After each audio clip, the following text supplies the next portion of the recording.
Melanjutkan akhir episode kemarin ya teman-teman. Setelah di akhir episode kemarin, John dan Michael dikagetkan dengan adanya serangan dadakan dari Chareta and Gang yang membuat mereka tak sempat menghadapinya. Episode 2 season 4 pun dibuka dengan awal yang pahit bagi Thomas dan kawan-kawan saat mengetahui John telah mati dan Michael dalam keadaan kritis karena serangan itu.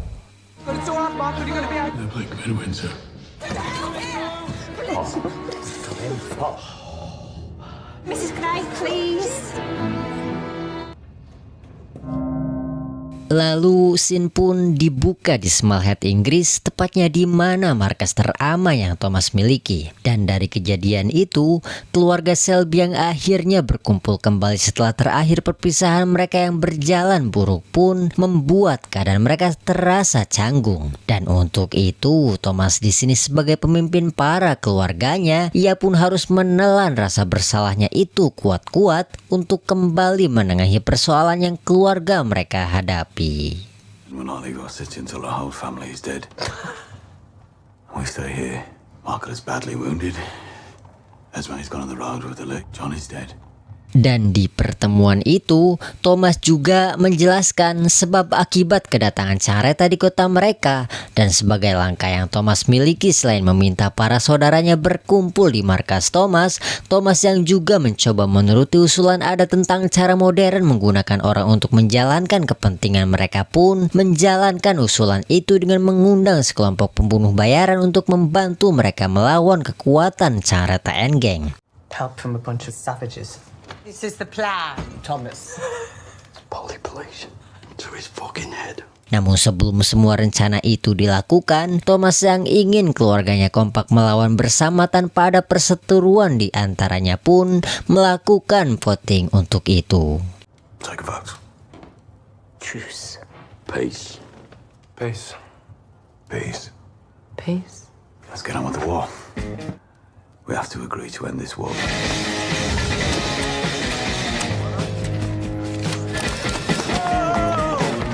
Lalu terlihat saat Thomas menjalankan sendiri bagaimana cara modern itu bekerja, cara menggunakan pembunuh bayaran guna kepentingan Thomas. Ia yang ingin memperlihatkan langsung pada para saudaranya bagaimana cara itu bekerja. Thomas pun langsung mensimulasikan hal itu saat mereka semua sedang menggelar pemakaman John. Dan dengan sudah disebarnya berita peslokasi dan spot menembak yang bagus, Thomas pun dengan sengaja membiarkan teman-temannya sebagai umpan si pembenci Thomas dengan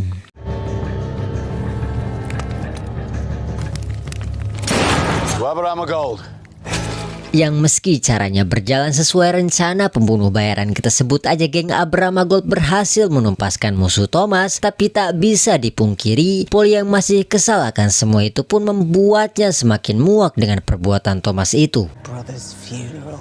Put us as fucking bait! And we're to stand for the best shots. Put us out in the open on purpose. Dan kekesalan Polly itu pun membawanya ke dalam niat ingin segera hengkang dari PT SLE. Dilihatkan saat Polly menemui Michael untuk mengajak Michael segera hengkang dari PT SLE. Namun demikian, Michael yang menengahi hal itu dengan kepala yang dingin pun membuat Polly menepikan keinginannya sebelum ia menuruti permintaan Michael untuk terlebih dahulu membantu Thomas menyelesaikan masalahnya itu. Vote that leaves on February the 13th. I decided we're gonna get away. Just be you, me, and your sister. Where's Tommy? He'll take us all. Try with you when God strike. You've got to get us to do this. You falls apart and without him. Dan dari permintaan Michael yang mengharuskan Polly untuk terlebih dahulu membantu Thomas, Polly yang enggan membuang-buang waktu untuk ngambek pun langsung OTW nemuin Thomas. Untuk apa? Ya untuk menyampaikan idenya memeriksa lebih detail para pelacur yang bisa dimanfaatkan Chareta and Gang sebagai kelemahan si Thomas. Juga di obrolan empat matanya dengan Thomas itu, Polly sebagai bendahara sekaligus peramal di keluarga Selby juga menyampaikan bahwa di penglihatannya ada keinginan terselubung dari Mr. Abraham Gold yang menginginkan ongkir lebih dari sekedar uang. I see things. Mr. Abraham Gold. I'll help you because Michael wants me to. He wants something other than just money. Yeah, nothing for nothing. By Lizzie.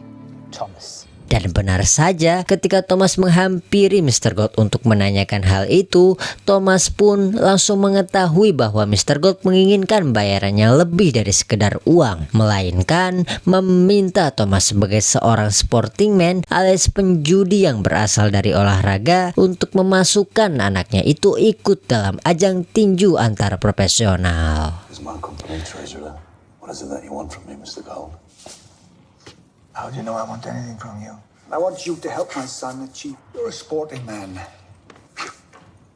Sampai pada keesokan harinya, Thomas yang enggan membuang-buang waktu untuk mempererat hubungannya dengan Mr. Gold, ia pun langsung mengadakan match dadakan di pabriknya. Di pabriknya loh teman-teman, untuk ngeliat langsung bagaimana kemampuan si Bonnie. Bayangin aja nih, udah mah digelar dadakan di pabrik, sampai-sampai si asisten Thomas pun hanya bisa dibuat istighfar melihat kelakuan majikannya itu. Heavyweight champion. Open a bell, Devlin. We need 11 and then chamber of commerce. Run. Yep, and a bell. Finish it, buddy!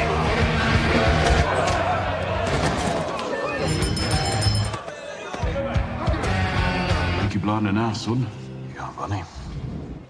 Selesai Thomas dengan urusan eksternalnya, dan Thomas yang ditemui seorang aktivis revolusi di negerinya yang menuntut keadilan bagi para kaum buruh di pabrik Thomas pun entah mengapa terlihat Thomas yang merasa punya power dan pengaruh terhadap lingkungan di kotanya. Malahan ia pun menolak bernegosiasi seakan-akan para buruh enggan mogok kerja karena mereka butuh katanya. Di sini sifat Thomas ini mirip seperti pejabat di negeri kita Konoha ya teman-teman. Dan karena itu bukan Miss Eden namanya kalau ia tidak berani mengajak orang-orang untuk melawan pengusaha bangke seperti Thomas. Malahan dengan berani tak kenal takut, ia pun langsung menggelar aksi mogok kerja pada hari itu juga. You fucking whistle, eh?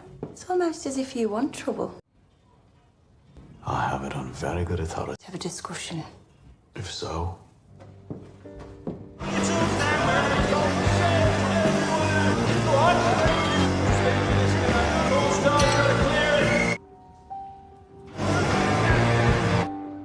Dan dengan semua kondisi pada hari itu, si asisten Thomas yang mengatakan, "Pak bos, masih ada satu tamu lagi nih, mau diterima apa enggak ngelihat kondisi pabrik kita seperti ini?" Thomas yang tetap pada pendiriannya, ia pun mempersilahkan tamu itu datang. Dan ya, seketika Thomas pun dibuat kaget saat mengetahui itu luka careta si anak yang menuntut pembalasan dendam.